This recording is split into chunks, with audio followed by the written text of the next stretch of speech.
2.3 Teeny Tiny. Reading of the story. Once upon a time, there was a teeny tiny woman who lived in a teeny tiny house in a teeny tiny village.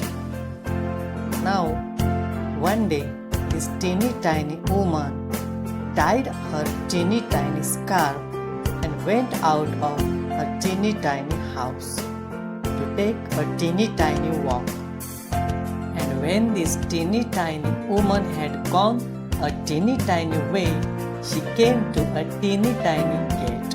So, the teeny tiny woman opened the teeny tiny gate and went into a teeny tiny churchyard. And when this teeny tiny woman had got into the teeny tiny churchyard, she saw a teeny tiny bone on a teeny tiny grave, and the teeny tiny woman said to her teeny tiny self, "This teeny tiny bone will make me some teeny tiny soup for my teeny tiny supper." So the teeny tiny woman put the teeny tiny bone into her teeny tiny pocket and went home to her teeny tiny house. Now, when the teeny tiny woman got home to her teeny tiny house, she was a teeny tiny bit tired. So she went up her teeny tiny stairs to her teeny tiny bed and put the teeny tiny bone into a teeny tiny cupboard. And when this teeny tiny woman had been to sleep a teeny tiny time, she was awakened by a teeny tiny voice from the teeny tiny cupboard which said, "Give me my bone."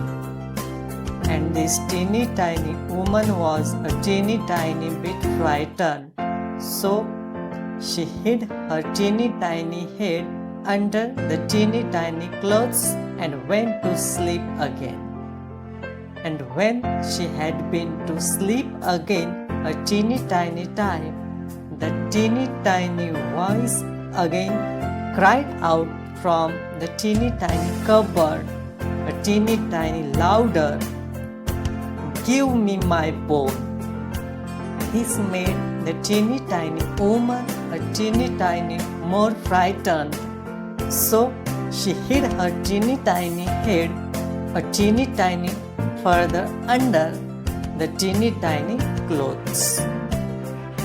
And when the teeny tiny woman had been to sleep again a teeny tiny time, the teeny tiny voice from the teeny tiny cupboard said again a teeny tiny louder, "Give me my bone." And this teeny tiny woman was a teeny tiny bit more frightened, but she put her teeny tiny head out of the teeny tiny clothes and said in her loudest teeny tiny voice, "Take it." Thank you.